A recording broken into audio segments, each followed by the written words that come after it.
कहानी नीरू की है। पंजाब की नीरू की शादी दिल्ली के राहुल से होती है। दिल्ली कितना बड़ा शहर है ना, लेकिन आप लोगों का घर तो बहुत छोटा है। हमारे पंजाब में तो ये बड़े बड़े घर होते हैं कि मजा ही आ जाता है। कोई बात नहीं नीरू, मैं भी तुम्हारे लिए बहुत बड़ा मकान बनाऊंगा बहुत जल्दी। नीरू के पिता जहां पंजाब के जाने माने व्यापारी थे, वहीं उसका पति राहुल दिल्ली में एक सिंपल नौकरी करता था। माँ, यहाँ तो घी मक्खन इतना महंगा है कि क्या बताऊं। मैं तो तरस ही जाती हूँ घी खाने के लिए। नीरू की माँ को ये सुनकर बहुत दुख होता है। मेरी बेटी को घी नसीब नहीं हो रहा है और ये बहू यहाँ बैठकर घी में शक्कर डाल रही है। देख वनिता, मैं साफ कह रही हूँ, इस घर में जितना घी आएगा उतना ही मेरी बेटी के घर दिल्ली भी जाएगा। अरे ये क्या बात होती है माँ जी? बेटी का उतना ही करो जो अच्छा लगे। अब क्या मायके से घी और मक्खन तक की सप्लाई करोगी आप?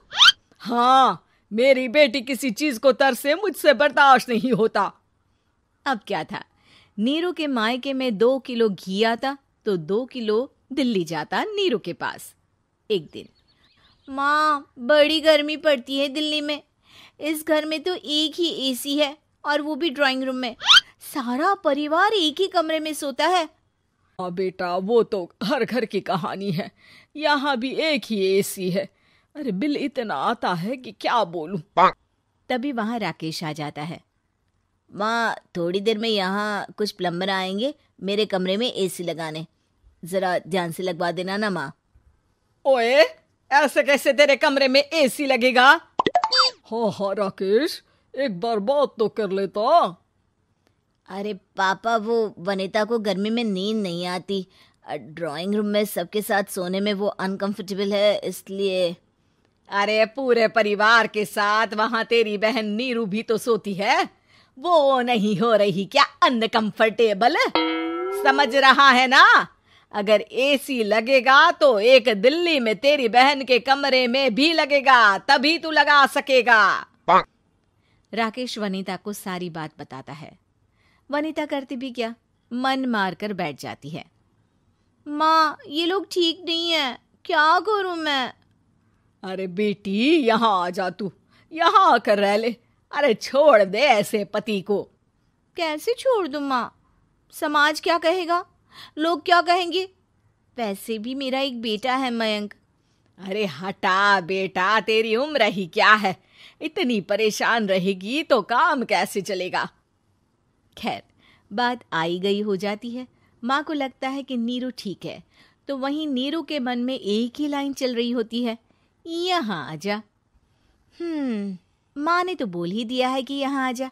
बस मयंक थोड़ा सा बड़ा हो जाए, इन गरीबों को छोड़कर मैं वापस माँ के पास ही चली जाऊंगी। वो इसी सोच में बाजार में चल रही थी कि मैम, आपका दुपट्टा जमीन को छू रहा है। नीरू जैसे ही उस लड़की की तरफ देखती है, देखती ही रह जाती है। हाय रे, कितना सुंदर लड़का है ये। अब क्या हुआ? मैंने कहा आपका दुपट्टा। तो खुद ही उठाकर दे दो ना। लड़का समझ जाता है कि नीरू उस पर फिदा हो चुकी है। वो उससे उसका नंबर लेकर चला जाता है। अब क्या था, नीरू और रोहित में लगातार बातें होने लगती है। मैं हरियाणा का रहने वाला हूँ, यहाँ एक बड़ी कंपनी का मैनेजर हूँ। अच्छा, और कितने बच्चे हैं तुम्हारे? बच्चे? अरे मेरी तो शादी भी नहीं हुई है। तुम बताओ, शादी करोगी? नीरू शर्मा जाती है। अब लेकिन मैं तो पहले से ही शादीशुदा हूँ। मुझे फर्क नहीं पड़ता, बस तुम शादी कर लो। भाग चलते हैं, बहुत पैसे वाला हूँ मैं, हमेशा खुश रखूंगा तुम्हें। नीरू रोहित से मिलकर सारा प्लान बना लेती है और फिर एक दिन घर से भाग जाती है। दोनों शादी कर लेते हैं। शादी के बाद, क्या बात है नीरू, तुम्हें परेशान सा देखता हूँ, सब ठीक तो है ना? हाँ, सब ठीक है।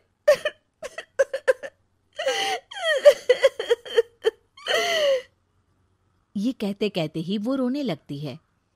अरे क्या हो गया, रो क्यों रही हो?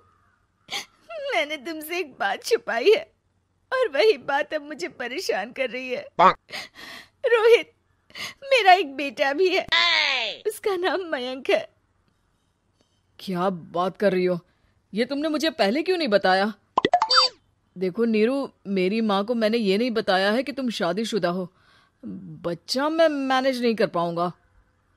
नीरू को समझ में नहीं आता कि वो क्या करे।